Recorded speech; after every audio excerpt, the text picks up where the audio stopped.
Buenos días, mi nombre es Danis Pérez Muñoz, estudiante de licenciatura en Educación Física, Recreación y Deportes en la Universidad de Pamplona. El día de hoy estamos con la asignatura Enfoques Curriculares. A lo largo del video y de las diapositivas estaremos hablando un poco de cómo ha trascendido y cómo ha evolucionado el currículo a lo largo de los años. Esto se remonta desde el año 1633, donde iniciaron los primeros antecedentes. Pero hablaremos acerca de esto más adelante. También hablaremos de cómo se ha trascendido en nuestro territorio colombiano y en algunas naciones. Algunos de los temas principales son historia del currículo. Segundo, evolución histórica colombiana del currículo. Tercero, marco legal del currículo. Y cuarto, hacia una nueva definición del currículo. Iniciamos con la historia del currículo. Esta se remonta al 1633 en la Universidad de Glasgow, donde se hace referencia del currículo solo como plan de estudio. Seguimos en 1920-1950, donde se utilizaba como un modelo de planificación racional. Este se basaba en trasladar la noción de la eficacia industrial a la escuela, docente igual a obrero y estudiante como producto. En 1960 a 1975 encontramos los proyectos curriculares de proceso, con un enfoque interpretativo que identificaba al docente como objeto de cambio. En este entonces, el docente era el principal factor o el principal actor de transformar el aprendizaje en la educación. El docente era el principal gestor de la educación y del aprendizaje. Era el encargado de transmitir los conocimientos y los contenidos a cada uno de los estudiantes. Y en este entonces, el principal rol lo tenía el docente. En el 1975 al 1990 encontramos la reconceptualización y teoría crítica. Se observa el currículo como campo de estudio desde una perspectiva un poco más crítica. Seguimos a cómo es el currículo en la actualidad. Como ya sabemos, el currículo es un plan de estudio que contiene unos objetivos y esos objetivos los debe plantear aquí en la institución o el docente basándose en las necesidades de cada grupo. También necesitamos unos contenidos que son los temas que vamos a socializar con los estudiantes y vamos a brindar el contenido, la información y los conocimientos a dichos estudiantes. Luego encontramos las estrategias de enseñanza. ¿Y cuáles son aquellas estrategias de enseñanza? ¿De qué forma tú vas a transmitir el conocimiento basándote en que, como dije anteriormente, en las necesidades de cada uno de tus estudiantes? Debes buscar unas estrategias o unos métodos que vayan muy acorde a las necesidades de tu grupo en específico. Continuamos con la evolución histórica colombiana del currículo. Como ya sabemos, esta ha estado marcada por cambios sociales, políticos y económicos que han influido en la formación educativa del país. Pero a continuación conoceremos algunos de los antecedentes o los principales lugares donde se manifestó el currículo de una forma, se puede decir, más específica y que ha ido evolucionando a lo largo de la historia. Entonces, encontramos la colonia y primera república, esta en el siglo XVI al siglo XIX, donde durante esta época, pues la educación podemos trascenderla a que estaba principalmente utilizada por manos de la Iglesia Católica.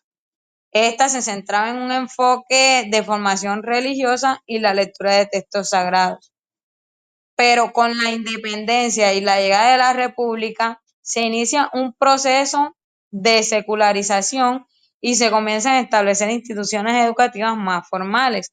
¿Qué quiere decir esto? Que anteriormente se utilizaba como un mecanismo de la iglesia, lo utilizaban solamente las iglesias, los templos sagrados, y no se impartía el currículo como una forma de enseñanza en las otras instituciones más formales. Pero a medida que llegó la república a estos lugares, se manifestó como crear instituciones de una forma un poco más formal. Seguimos a la educación liberal y la Constitución de 1886, donde a finales del siglo XVI y principios del siglo XX, la educación se orienta hacia principios liberales. La Constitución de 1886 enfatiza la educación pública y la creación de una red de escuelas. Se promueve una educación básica que busca formar ciudadanos responsables. Aquí trasciende un poquito más la educación, debido a que se crearon los espacios para que los estudiantes no simplemente estuvieran en las iglesias constituidas por los religiosos, sino que la educación era para todos, no solamente era para las personas que estaban dentro de la iglesia. Seguimos con la Ley General de Educación de 1870. Esta ley es un cambio significativo, pues establece un currículo integral que busca una educación más inclusiva y adaptada a las necesidades del país. Se introduce la educación técnica y se hace énfasis en la formación para el trabajo. Bueno, en este entonces se puede decir que la educación tuvo un poco más evolución en Colombia, porque no si se dan cuenta, primero se parte de una educación que era religiosa, que era con fines religiosos, y que solamente las personas de la religión o dicha rama religiosa podían estar en ese espacio, o sea, podían recibir educación. Luego se transciende a que la educación no solamente era para las personas que estaban dentro de la iglesia, sino que también era para los niños, las personas que estaban fuera de la iglesia, o sea, que estaban en la comunidad o estaban dentro del país, en las ciudades, en los pueblos, en las regiones. Ya no era solamente de la iglesia, sino que era algo que iba a encaminar a todas las personas de nuestro país. Luego, como lo vemos ahora, la educación se trasciende a una forma de que no solamente recibimos el conocimiento y claro, ¿qué hacemos con el conocimiento? No, ahora se ejecuta como un énfasis definido o liderado. ¿Para qué? Para el trabajo, para que las personas tuvieran una formación que los ayudara también a defenderse con dichos conocimientos que hayan adquirido a lo largo del tiempo. Seguimos con la reforma de los años 90, con la Constitución de 1991, donde se establece un enfoque más inclusivo y se reconoce la diversidad cultural del país. El currículo se adapta para ser más flexible y pertinente a las realidades locales, fomentando la autonomía de las instituciones educativas.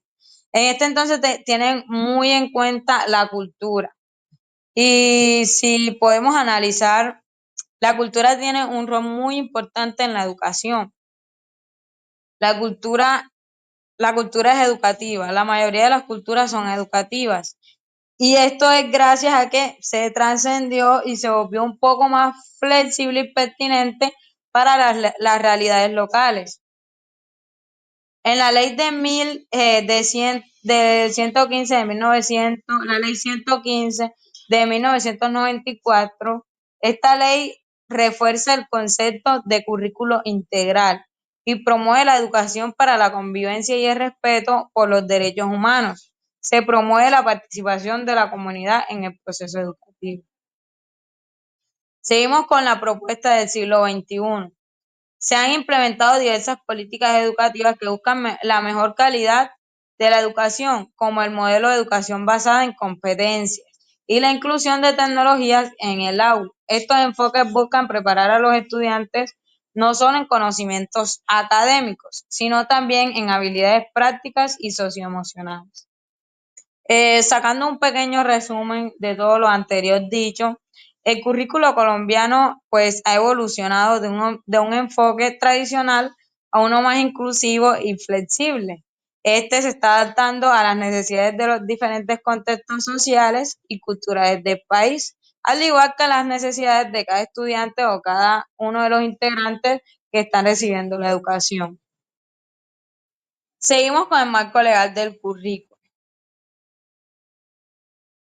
El marco legal del currículo se ha fundamentado por diversas leyes, decretos y políticas educativas que orientan la formación en el país. Encontramos la Constitución Política de 1991, donde se reconoce la educación, podemos decirlo como un derecho fundamental. Y también establece que el Estado debe asegurar una educación integral que fomente el respeto a los derechos humanos, la convivencia y la diversidad cultural. La Ley General de la Educación, Ley 115 de 1994, esta ley es uno de los pilares del sistema educativo colombiano, porque establece principios y fundamentos para la educación. Decreto de 1860, donde se relaciona la organización y funcionamiento del sistema educativo como disposición sobre el currículo, destacando su carácter flexible y contextualizado. Políticas de educación inclusiva. A través de diferentes decretos y directrices se han establecido lineamientos para que el currículo educativo sea inclusivo. Esta es una de las manifestaciones que se ha hecho a lo largo de la historia, que el currículo debe ser inclusivo porque hay diferentes necesidades educativas que se deben seguir fomentando o formando, aún sabiendo que algún niño, algún estudiante tenga algún problema, algún déficit o algún problema en el aprendizaje que le impida realizar algunas actividades como lo hacen los demás niños. ¿Y qué plantea el currículo? Que yo voy a hacer mi planificación, voy a hacer mi currículo basándome que en las necesidades de todos mis estudiantes, no solamente en aquel que se le hace fácil el aprendizaje, sino buscar estrategias que integren o que incluyan a aquellos niños que tienen déficit o algunos problemas que no le permitan captar de una buena forma algún contenido que se esté dictando. Seguimos con las normas para la atención de la primera infancia. A través de la ley de 1900 a 2006, que establece el Código de la Infancia y la Adolescencia, se reconocen derechos en la educación de los niños y se promueven enfoques pedagógicos que respeten su desarrollo integral. En esta ley se está protegiendo aún más a los infantes y a los adolescentes, donde su principal objetivo es velar porque la educación sea respetable, sea significativa y que no excluya a ninguno de las personas, de los estudiantes o de los adolescentes o infantes sin ninguna restricción adecuada. Ahora bien, hemos hablado mucho sobre la historia del currículo, sobre la historia de currículo aquí en Colombia, sobre el marco legal del currículo. Ahora hablemos en sí qué es el currículo. El currículo se refiere al conjunto de experiencias, contenido, actividades y criterios de evaluación que forman parte del proceso educativo en una institución.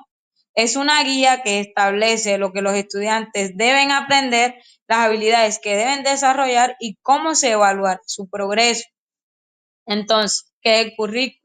El currículo nos permite diseñar estrategias que busquen fortalecer el aprendizaje y enseñarlo de una forma más significativa. Necesitamos algunas ayudas, como es el contenido, los ítems, que son los temas que tú vas a desarrollar con los estudiantes, luego las actividades, de qué forma tú vas a realizar dichas actividades, qué estrategias vas a buscar para que el aprendizaje sea más significativo y cada uno de los estudiantes puedan aprender de diferentes formas, porque como ya sabemos, en cada uno de nuestros salones, de nuestras instituciones, tenemos niños con aprendizajes diferentes, con ritmos de aprendizaje muy diferentes. Entonces, nosotros vamos a diseñar esa planificación o ese currículo para que todos los estudiantes aprendan, no solamente para que un estudiante aprenda de una forma.